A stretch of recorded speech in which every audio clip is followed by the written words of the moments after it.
le parc du Bic, un endroit magnifique dont la beauté est immuable. C'est ici qu'il y a plus de 200 ans, un homme et une femme ont tenté de vivre leur histoire d'amour alors que toute la société les rejetait.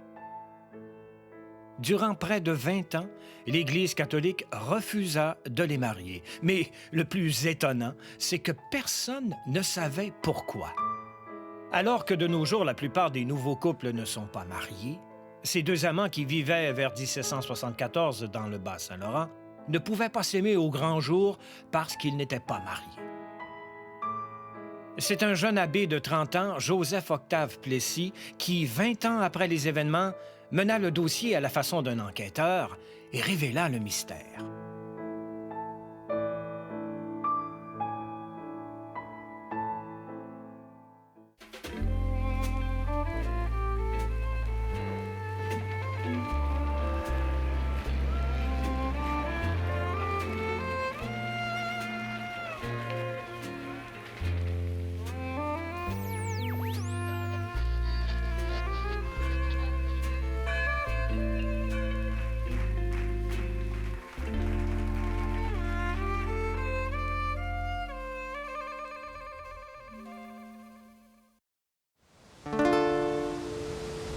Qui est responsable si c'est le cas? Est-ce que c'est lui, elle ou les deux ensemble? On ne le sait pas trop non plus. Elle était veuve depuis quelques mois, avait 3 enfants.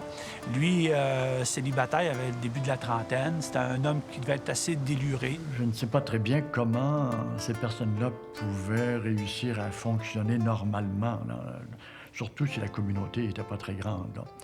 Et on peut penser que assez souvent, les personnes qui avaient, disons, des amours interdites, là, essayaient de le faire secrètement. On comprend donc qu'à l'époque, une histoire comme ça a marqué les gens parce qu'on en a parlé dans certaines... Philippe Aubert de Gaspé en a parlé dans ses mémoires, on en a parlé dans les... Pierre-Georges Roy en a parlé, on en a parlé dans certaines monographies paroissiales. Donc, ça a marqué les gens, cet événement-là.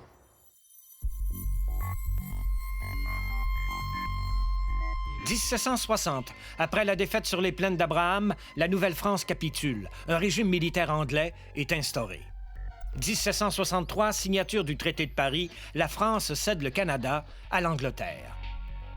1772, Monseigneur Jean-Olivier Briand, évêque de Québec, menace d'excommunication tous ceux qui ne paient pas leur dîme. 1774, la proclamation de l'Acte de Québec amène les 13 colonies américaines à attaquer le Canada. Québec est bombardé. La même année, en 1774, Laurent Chouinard et Claire Gagnon de Saint-Jean-Port-Joli vont s'unir sans le consentement de l'Église de façon très particulière. Ils vont le regretter toute leur vie.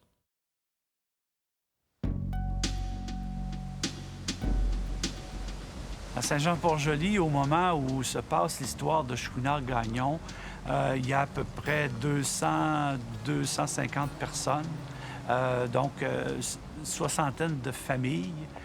C'est une population qui fait de l'agriculture. Certains font aussi de la pêche. Entre autres, Laurent Chouinard dont on parle, lui, c'est quelqu'un qui va faire la pêche dans le Bas-Saint-Laurent l'été, qui revient l'hiver. Chouinard, ça, c'est un fils de la 3e génération de Chouinard à Saint-Jean. C'est une famille bien connue. C'est une famille de notables. Lui, par contre, n'a pas l'air d'être établi à Saint-Jean. Elle était orpheline. Elle était 2 ou 3 ans plus vieille. Lui avait 31 ans, elle avait 33, 34. Donc, elle avait été mariée pendant 14 ans. Romain Duval, son mari, était agriculteur ici. On a très peu de renseignements sur Romain Duval. Ils ont été mariés pendant près de 15 ans. Lui est décédé dans des circonstances qu'on ne connaît pas. Son avis de décès est très, très succinct. Même que dans son avis de décès, on ne mentionne pas le nom de la veuve.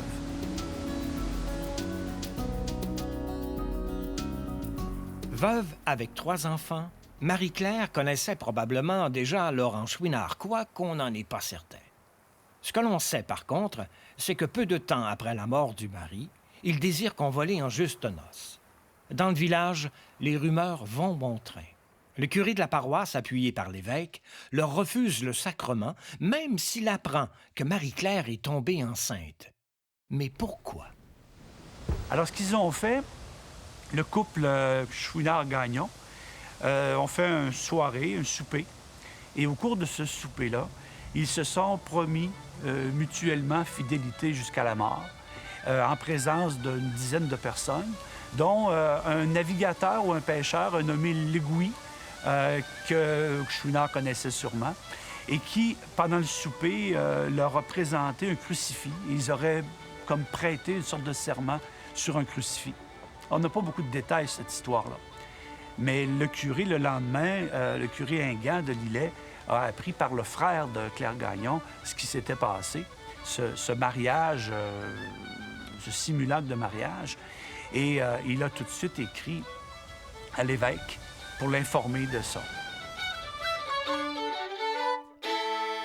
Le pseudo-mariage qui a eu lieu en 1774 à Saint-Jean-Port-Joli entre Laurent et Claire, c'est pas tout à fait un mariage à la gomine. Pour qu'il y ait mariage à la gomine, il faut que les deux époux se présentent avec deux témoins à l'Église et disent devant l'Assemblée qu'ils se marient. Ça s'inspire d'un Français qui s'appelait M. Gaumin, qui, dans les années 1640, a décidé de se marier avec témoins devant l'Église en disant « ça va être un mariage officiel, puisque je le fais devant le Seigneur. » Dans le mariage à la gomine, c'est quand même assez subtil parce que dans un mariage, le prêtre n'est qu'un témoin du mariage. Hein? Et ce sont les deux conjoints qui sont comme les célébrants du mariage. De sorte que le prêtre qui était témoin du véritable mariage se trouvait d'une certaine manière peut-être aussi témoin, quoique s'il n'en a pas connaissance, dans quelle mesure on peut dire qu'il est témoin, dans les registres, il n'a sûrement pas signé pour le couple qui aurait fait le mariage à la gomine. Là. Mais pour les gens, ça pouvait suffire pour croire qu'ils étaient unis devant Dieu parce qu'ils avaient eux-mêmes contracté mariage dans l'Église et devant un prêtre. Là. C'est plutôt, entre guillemets, c'est quasiment une farce là, de faire un mariage dans une cuisine avec des objets religieux, puis il n'y a même pas un prêtre qui assiste à cette rencontre-là. Ça a peut-être froissé pas mal le curé aussi. Parce qu'à rigueur, un mariage à la gomine, c'est fait à l'Église, devant une assemblée, il y a un genre de serment tout de même qui est fait devant le monde. Alors que ça ressemblait plus à un party des fêtes, si on veut, parce qu'on est tout de même au début de janvier 1774. Chose certaine, le curé n'a pas aimé ça.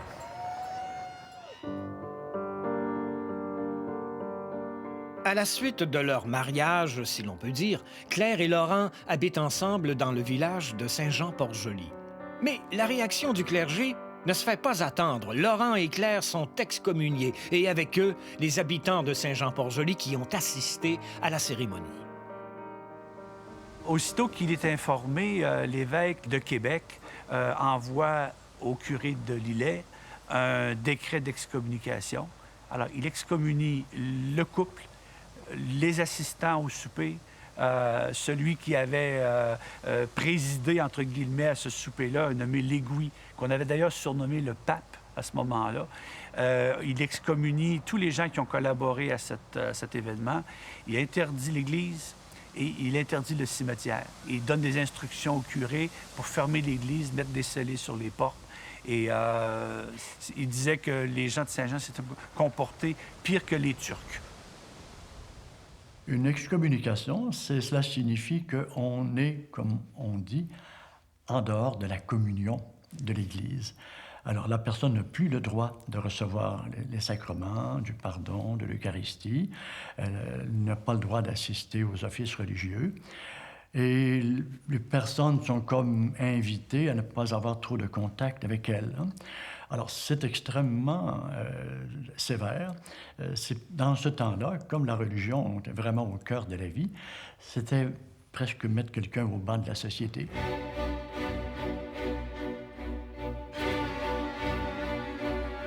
Les habitants excommuniés, plutôt que de s'en prendre aux prêtres, tournent leur colère contre Claire et Laurent. Est-ce que c'est le curé qui a demandé aux paroissiens de faire quelque chose ou si eux ont décidé de le faire d'eux-mêmes? Ce qui est sûr, c'est qu'on a un document qui nous montre qu'ils se sont réunis, un petit groupe de marguilliers, de baillis, c'était les responsables de la sûreté ou de la police à l'époque.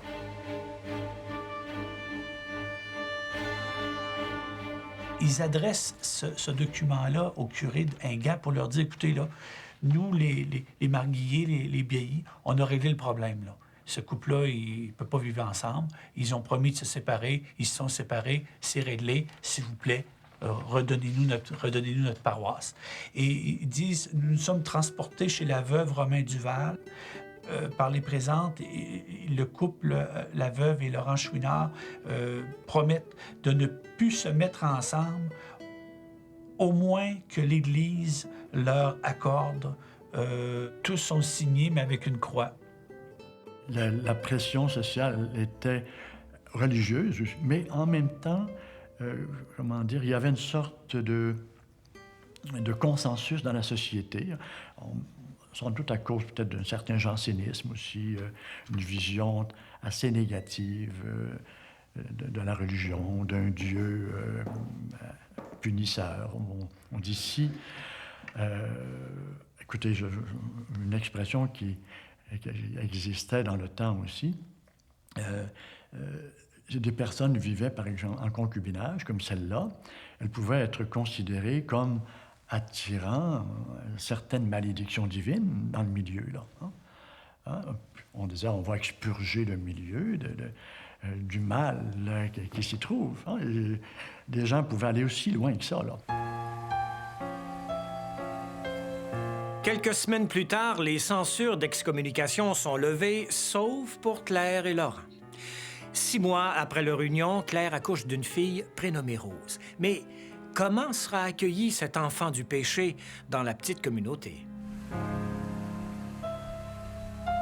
Claire et Laurent, au dire du curé de Saint-Jean-Port-Joli, vivent ensemble dans un scandaleux concubinage. Le couple subit beaucoup de pression.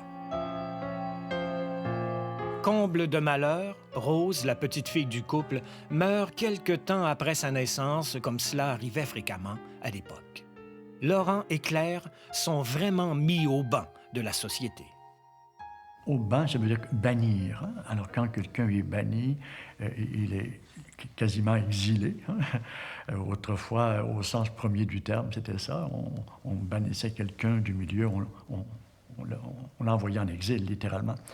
Bon, l'exil était plutôt, je dirais, psychique ou moral, si l'on peut dire. Alors, le banc de la société, il était peut-être d'autant plus lourd qu'on ne précisait pas exactement ce qui était acceptable ou ce qui ne l'était pas. Et les gens étaient peut-être tentés d'en mettre davantage pour être sûrs qu'on n'approuve pas leur conduite, là, hein, et que publiquement, qu'on exprime sa réprobation. Claire Gagnon vend alors tout ce qu'elle possède à Saint-Jean-Port-Joli. Elle quitte pour ne plus jamais y revenir. L'année 1774, qui avait pourtant débuté dans la joie, se termine par l'exil des 2 amants. Claire abandonne même ses 3 enfants issus de son premier mariage. Comme l'écrit le curé du village, elle les abandonne à la Providence. Le couple s'exile dans ce qu'on appelait alors les postes d'en bas. Laurent Chouinard et Claire Gagnon sont venus ici parce qu'ils ne pouvaient plus vivre à Saint-Jean-Port-Joli, où ils avaient fait semblant de se marier et ils avaient été excommuniés par l'évêque parce qu'ils voulaient vivre ensemble puis ils ne pouvaient pas vivre ensemble.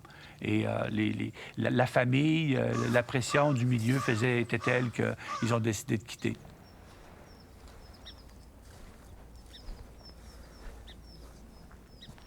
On est à l'Anse-aux-Voiliers. C'est une petite anse toute fermée qui permet de bien abriter les voiliers ou les chaloupes. À l'époque, ça s'appelait l'Anse-aux-chaloupes.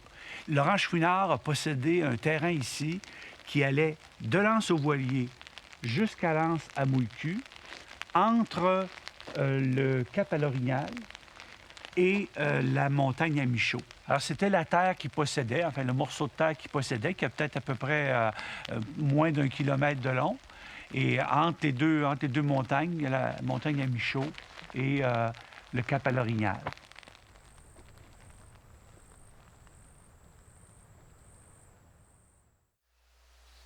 Laurent gagne sa vie en pêchant le saumon. Il doit également faire du défrichement pour la seigneuresse qui possède la concession. Le bonheur semble au rendez-vous pour le couple. Claire met au monde 2 enfants qui survivront, Julie en 1779 et Jacques en 1782. Effectivement, il devait être très amoureux pour avoir à se déplacer en abandonnant ses enfants et venir ici au Bic en 1776, lorsqu'on sait qu'on était vraiment en pleine campagne. Et là, on ne parle pas de champs, mais on parle vraiment de boisés. Fallait effectivement quelque chose entre eux. Ils ont passé, je pense bien, toute leur vie ensemble. Laurent et Claire sont maintenant dans la mi-quarantaine avec 2 jeunes enfants. Il y a plus de 15 ans qu'ils ont quitté leur village. Mais le passé semble les rattraper. C'est le curé de l'Île Verte qui, à un moment donné, dit à l'évêque qu'il a rencontré Laurent Chouinard et sa femme. Et là, il veut les marier. Parce qu'évidemment, ils sont là et ils ne peuvent pas rester comme ça sans être mariés, dans son esprit. Il veut les marier. Il demande à l'évêque s'il peut les marier. Et l'évêque dit non, il n'est pas question de les marier. En 1797, profitant de la nomination d'un nouvel évêque, Claire et Laurent, qui habitent maintenant à Rivière-Ouelle, demandent au curé de les marier. Ils assurent ce dernier qu'ils ne vivent pas ensemble. On les retrouve avec un 3e curé à Rivière-Ouelle. Ils ont des parents, il y a beaucoup de chouinards dans le secteur de Rivière-Ouelle-Kamouraska. Et à nouveau curé, curé Panet, nouvel évêque à Québec.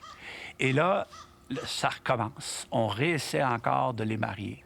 Il les sépare, le curé, demande de ne pas vivre ensemble encore une fois, et il veut les marier. Et c'est là que l'enquête de l'abbé Plessis, qui était à l'évêché de Québec, commence. C'est un jeune abbé, Joseph-Octave Plessis, qui va répondre au nom de l'évêché. Il va mener une enquête et découvrir pourquoi l'Église catholique a toujours refusé à Laurent et à Claire la permission de les marier. Cette fois, Plessis ira au fond des choses. Tel un limier, il réunit toutes les pièces au dossier en débutant par la toute première lettre faisant état de la cérémonie de mariage dite sacrilège.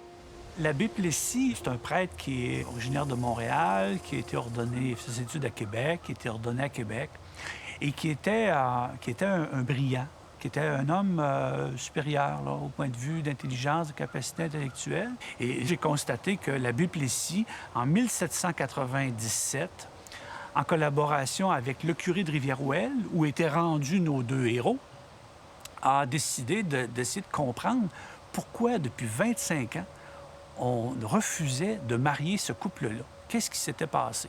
Et lui a examiné toute la correspondance pour essayer de savoir qu'est-ce qui s'était passé. Et finalement, il ne débouche que sur une hypothèse, que sur des rumeurs qui expliqueraient pourquoi ce couple-là ne pouvait pas se marier.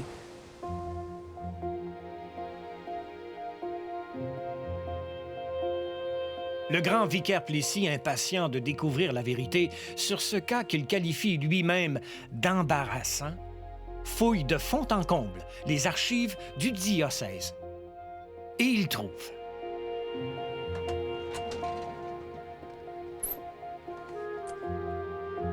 Alors, ici, on trouve la première pièce, c'est la lettre que le curé Ingan de Saint-Jean-Port-Joli envoie à l'évêque le 20 janvier 1774 pour annoncer à l'évêque qu'il vient de se produire un événement épouvantable à Saint-Jean-Port-Joli. Un couple s'est marié à domicile.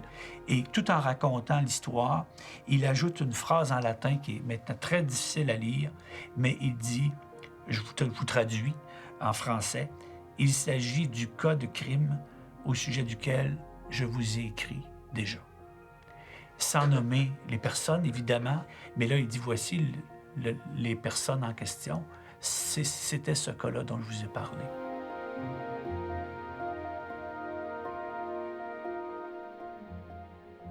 L'abbé Plessis lève pour la première fois le voile sur les refus successifs que l'Église a servi à Laurent et Claire pour les empêcher de se marier. Attendu surtout, écrit-il, qu'il paraît y avoir empêchement de crime. Il ajoute il existerait une machination contre la vie du premier mari.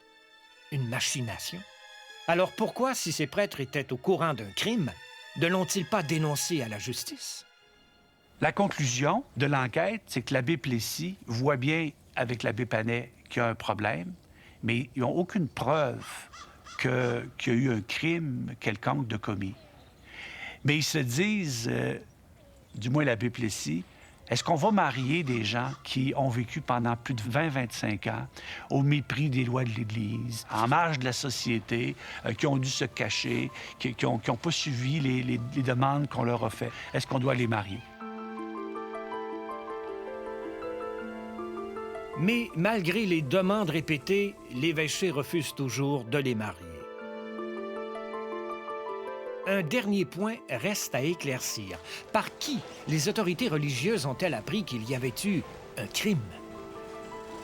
Si l'hypothèse d'un crime est mise de l'avant et qu'il n'y a pas de documents, caractère judiciaire, d'acte d'accusation, etc., et que personne n'en parle à l'époque ouvertement, on peut penser qu'il s'agissait d'un secret de confession.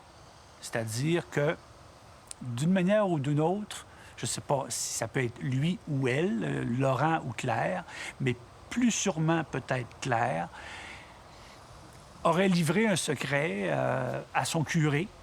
Et un secret de confession, par définition, ça se consigne pas par écrit.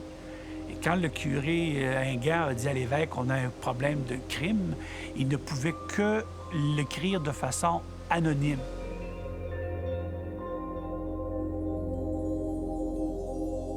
Le secret de la confession a toujours été considéré comme un secret absolu. Quand on est prêtre et qu'on reçoit notre formation, on est invité à considérer ce secret-là comme absolu.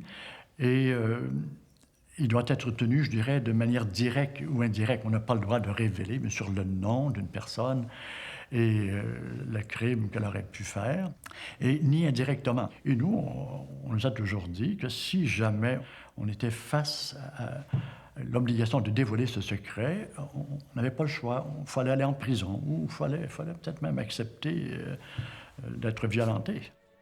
Donc, les évêques ne pouvaient autoriser un mariage qu'ils savaient basé sur un crime. Mais par ailleurs, ils ne pouvaient dénoncer le couple parce qu'ils étaient tenus au secret de la confession. Ça doit être sûrement lourd à porter parce qu'il y avait une excommunication du prêtre qui aurait violé directement le sacrement. Alors, lui, il se sentait personnellement impliqué. Il ne pouvait pas dévoiler d'une manière ou de l'autre ce crime-là. Puis en même temps, il y avait une prescription à l'effet qu'il ne devait pas marier ces personnes parce qu'il savait que l'une avait effectué un crime. Voyant un petit peu ces choses-là, moi, je me disais, si j'avais été dans des circonstances semblables, je crois que j'aurais envoyé à l'évêque la demande d'autorisation de mariage sans rien dire parce que le risque d'une violation, même indirecte, aurait été trop grand, à mon humble avis, là.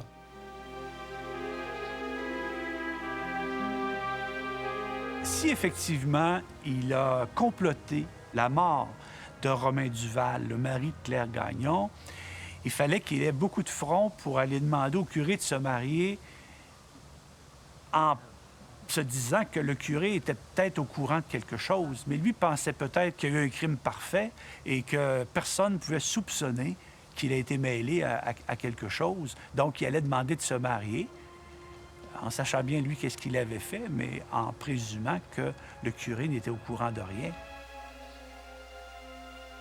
C'est une possibilité que Claire Gagnon ait été envoûtée par Laurent Chouinard, qui aurait pu avoir beaucoup d'ascendant sur elle. Romain Duval a pu disparaître dans des circonstances que même Claire Gagnon pouvait ignorer.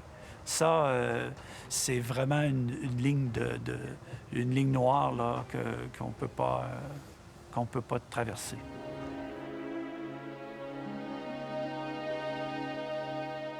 En 1798, Claire et Laurent assistent au mariage de leur fille Julie. C'est là qu'on perd toute trace de Laurent Chouinard. On ne trouve aucune demande de mariage du couple à l'évêché. Peut-être Laurent était-il décédé. Claire Gagnon est morte en 1815 à l'âge de 75 ans. Elle fut inhumée religieusement à Rimouski. Dans l'acte de sépulture, il n'est fait mention d'aucun conjoint.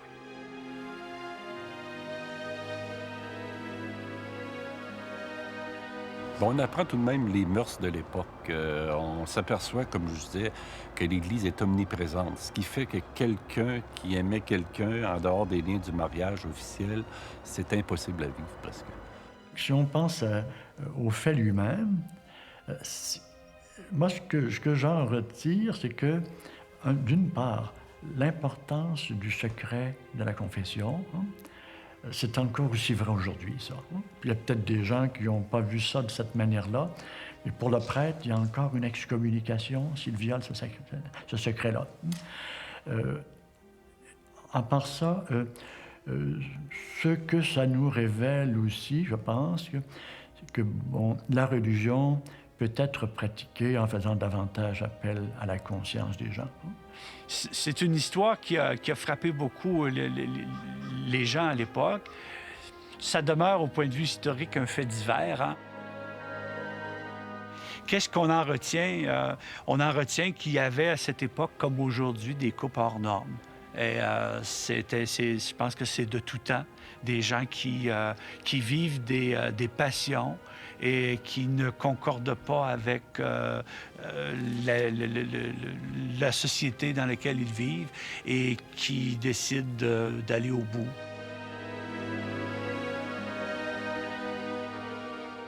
Criminels ou grands amoureux, ou peut-être les deux. Claire et Laurent, le couple maudit, vécut ensemble au moins 24 ans contre vents et marées. Surtout contre vents et marées.